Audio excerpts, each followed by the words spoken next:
My name is Tessa Lang. I'm 34 years old. I work as a dental hygienist, and I learned the hard way that you can win in court and still lose in the hallway of your child's school if you don't lock down every door people can use against you. It was a Monday morning, the kind that starts with spilled cereal and missing socks, and a kid who suddenly can't find the one hoodie he insists is the only one that feels right. My son Mason is 7. He's sharp, curious, and sensitive in a way that makes him both joyful and easy to hurt. He was excited that week because the school was doing a Science Discovery Day field trip to a local museum. He'd been talking about it for days: planetarium show, fossil lab, a gift shop he was already planning to just look at. We had the permission slip on the fridge. I'd signed it the night before and put it in his backpack like I always do. I even packed his lunch early because mornings are chaos, and I've learned to do anything the night before if it reduces the chance of tears before 8 a.m.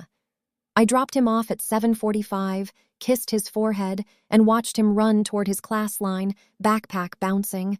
Normal, sweet, the kind of moment you cling to when life has been hard. Then my phone rang at 9:18 a.m. Caller ID Ridgeview Elementary. My stomach tightened immediately.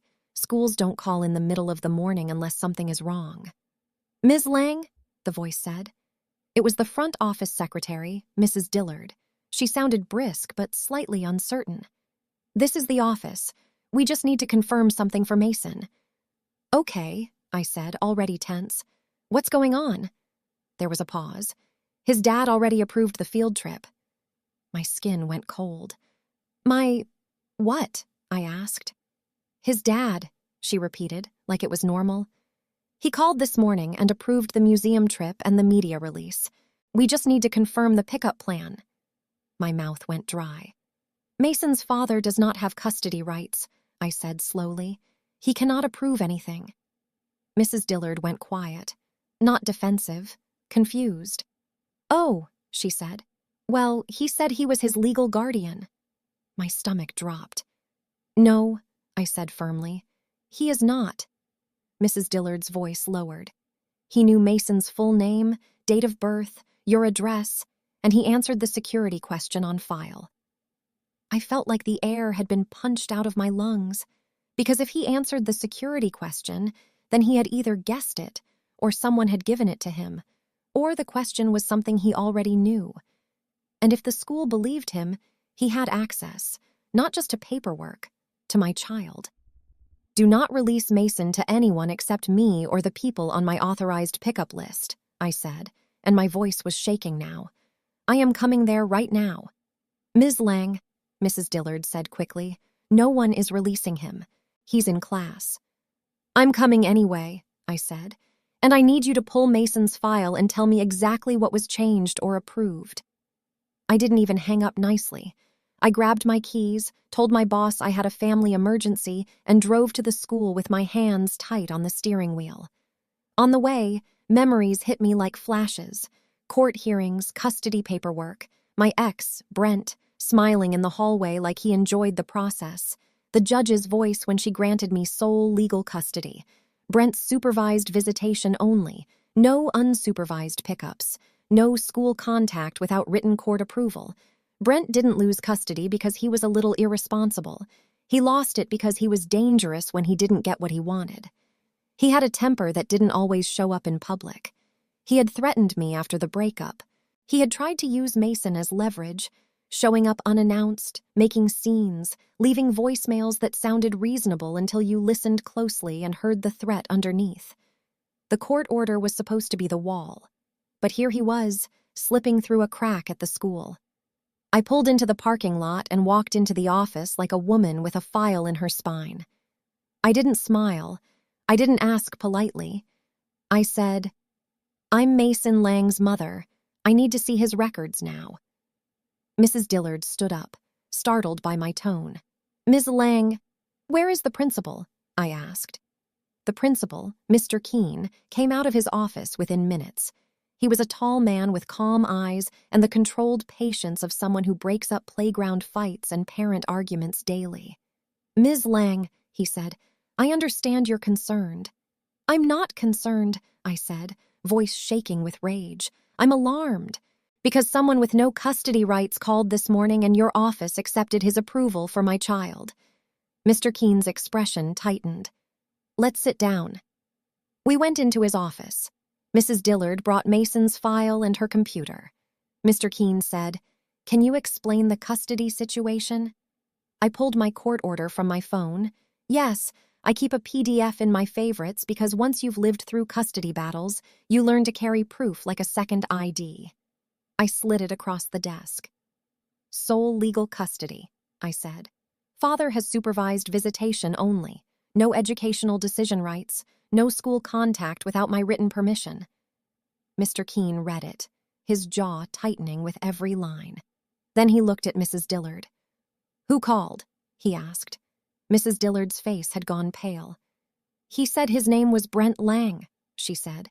"He said he was Mason's dad and that he needed to approve the field trip because Mason told him about it." Mr. Keen asked, "Did we verify identity?" Mrs. Dillard nodded quickly. "He knew Mason's date of birth and our emergency password." "Emergency password?" My stomach dropped again. "What emergency password?" I asked. Mrs. Dillard looked confused. "The one on file, the security word parents use for phone changes and pickups." My throat tightened. "What word is on file?" Mrs. Dillard glanced at the screen, then hesitated like she realized she shouldn't say it out loud. Mr. Keen said, "Tell her." Mrs. Dillard swallowed. "It's Blue Jay." Blue Jay. My heart sank. That had been our old password from years ago, back when Brent and I were together. I had changed it after the custody order, or at least I thought I had, but apparently the school still had the old one, or someone changed it back. Mr. Keen's eyes narrowed. "Ms. Lang, did you recently update this password?" "No," I said. "Not recently. I asked to change it months ago." Mrs. Dillard's voice was small. I remember you calling, but the form didn't come back." I stared at her. "I brought it in person." Mrs. Dillard's hands started shaking. Then it should have been updated." Mr. Keen leaned forward. "Pull the audit log," he said. Mrs. Dillard blinked. "The what?" "The change history," he repeated. "Who edited Mason's file and when?" Her fingers moved quickly. Her face changed. "There was an edit. Last week," she whispered. My blood went cold. "What edit?" Mrs. Dillard stared at the screen like it was burning. "It says, emergency password updated and father added as authorized contact." I felt dizzy. "Father added," I repeated. Mr. Keen's voice went sharp. "By who?" Mrs. Dillard swallowed. "It shows it was done through the parent portal." Parent portal. Online access. My stomach turned. Someone logged into my account. They changed the password back. They added Brent as a contact. Then Brent called using the correct password, and the school believed him. "Mr." Keen looked at me. "Ms. Lang," he said gently, "did anyone have access to your parent portal login?" My mouth went dry. Brent didn't have my password, but Brent had always been good at getting access without asking. He'd guessed passcodes before. He'd watched over shoulders. He'd saved passwords on shared devices. And there was one more possibility that made my skin crawl. Mason. Kids repeat passwords. Kids talk. Kids don't understand what's sensitive. "Did Mason know the password?" Mr. Keen asked. I swallowed. "He might have heard it when he was younger, but he wouldn't." Mr. Keen held up a hand. "I'm not blaming him. I'm trying to understand the breach." Mrs. Dillard spoke quietly. "The portal login was accessed from a device not previously associated with your account." "Not my phone." Mr. Keen's voice turned firm. "Okay, we're locking the account.